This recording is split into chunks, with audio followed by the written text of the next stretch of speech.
Commercial tax డిపార్ట్మెంట్లో జరిగిన స్కామ్లో అనేక సంచలన విషయాలు వెలుగు చూస్తున్నాయి. బడా వ్యాపారవేత్తలకు మేలు చేకూర్చేందుకే మాజీ CS Somesh Kumar IIT assistant professor Shobhan Babu ఆన్ టీమ్ సాఫ్ట్వేర్లో మార్పులు చేయడంతో పాటు ప్రత్యేక యాప్లు రూపొందించి పన్ను బకాయిలు కనిపించకుండా చేశారనే అనుమానాలు వ్యక్తమవుతున్నాయి.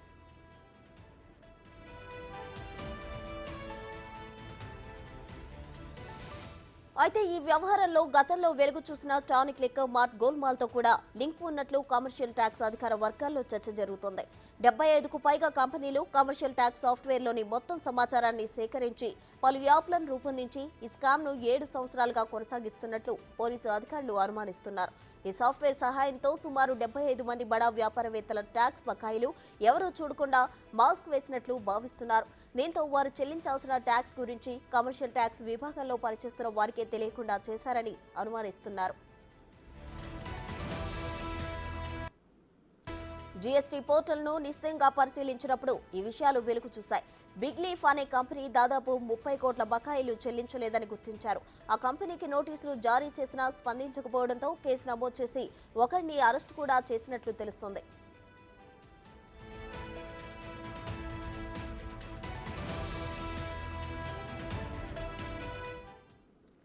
కమర్షియల్ ట్యాక్స్ డిపార్ట్మెంట్ లో జరిగిన స్కామ్ కు సంబంధించి మరిన్ని వివరాలు మా ప్రతినిధి సురేష్ లైవ్ లో అందించేందుకు సిద్ధంగా ఉన్నారు. సురేష్, చెప్పండి. కమర్షియల్ ట్యాక్స్లో స్కాము దాదాపు 5 సంవత్సరాల క్రితం నుంచే ఈ స్కామ్ జరుగుతున్నట్టు గుర్తించడం జరిగింది.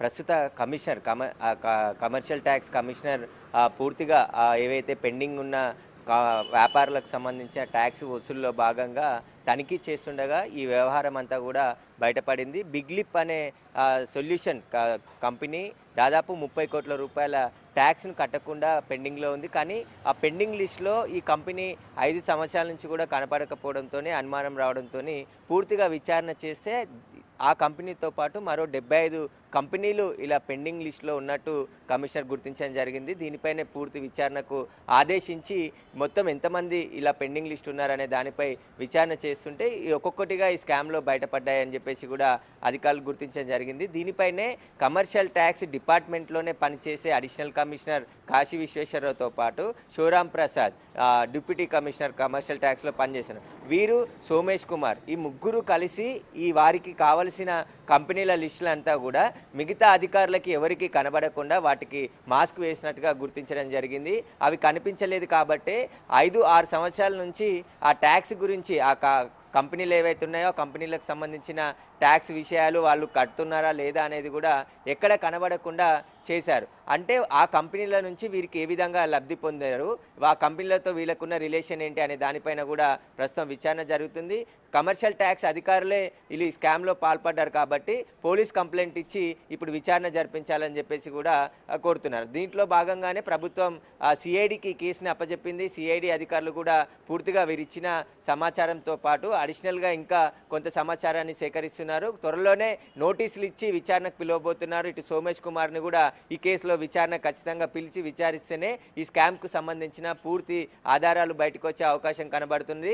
అయితే సోమేష్ కుమార్ ఆదేశాలతోనే సాఫ్ట్వేర్ అందించిన సంస్థ మార్పులు చేసి వీరికి అనుగుణంగా వీరు కోరిన విధంగా ఆ సాఫ్ట్వేర్లో మార్పులు చేశారని చెప్పేసి కూడా ఇప్పటికే సాఫ్ట్వేర్ అందించే సంస్థ కమర్షియల్ ట్యాక్స్ కమిషనర్కి నివేదిక ఇవ్వడం జరిగింది. ఆ నివేదికను కూడా సిఐడి పోలీసులకు అందించనున్నారు. అయితే ఇతర రాష్ట్రాలకు సంబంధించిన కంపెనీలు ఉన్నాయి. ఇందులో దాదాపు 1,000 కోట్ల రూపాయలు ప్రభుత్వానికి బకాయి ఉండి కట్టకుండా ప్రభుత్వ ఖజానాకి నష్టం చేకూర్చారు కాబట్టి వీరిపైన చర్యలు తీసుకోవాలని చెప్పేసి కూడా ఫిర్యాదులో పేర్కొనడం జరిగింది. మొత్తం సోమేష్ కుమారే ఈ మొత్తం స్కామ్కి పాల్పడినట్టు ఆయన వెనుకాల కింద ఉన్న అధికారులు ఇద్దరు కూడా ఎవరికి ఈ విషయాలు తెలియకుండా చూసినట్టు తెలిసింది. ముఖ్యంగా ఇందులో బేవరేజ్ కార్పొరేషన్కి సంబంధించి వ్యాట్ కడతారు. వ్యాట్కి సంబంధించిన వివరాలు కూడా కమర్షియల్ ట్యాక్స్ కనబడకుండా చేశారు. అంటే బేవరేజ్ కార్పొరేషన్ లిమిటెడ్ ఇది ప్రభుత్వానికి సంబంధించింది. మొత్తం మద్యానికి సంబంధించిన వ్యాట్ అంతా కూడా బేవరేజ్ కార్పొరేషన్ ద్వారా ప్రభుత్వానికి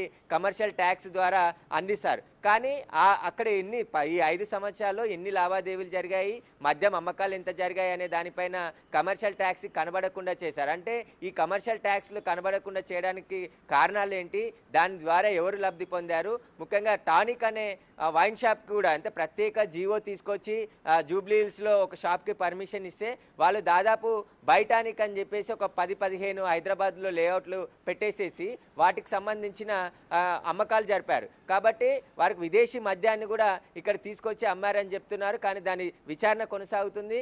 దాదాపు 100 కోట్ల రూపాయల ట్యాక్స్ ప్రభుత్వానికి కట్టకుండా వాళ్ళు కూడా నష్టం చేకూర్చారని చెప్పేసి కూడా తెలిసింది. దీనిపైనే ఎక్సైజ్ శాఖలో ఇప్పటికీ ఇంకా విచారణ కొనసాగుతుంది.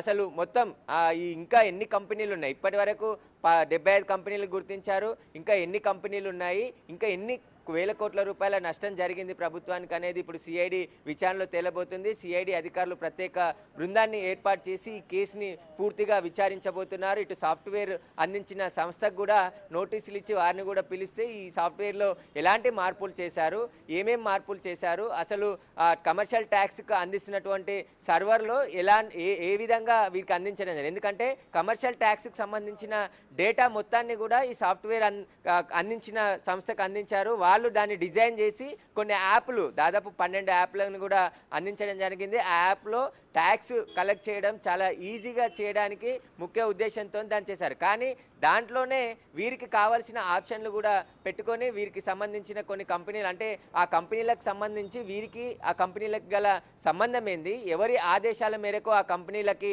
మాస్క్ వేశారు, ఆ కంపెనీలు కనబడకుండా కమర్షియల్ ట్యాక్స్ వెబ్సైట్లో ఎందుకు కనబడకుండా చేశారనే దానిపైనే ఇప్పుడు సిఐడి పోలీసులు విచారణ చేయబోతున్నారు. షికాగోయల్ అడిషనల్ డీజీ షికాగోయల్ నేతృత్వంలో ఈ కేసు విచారణ జరగబోతుంది.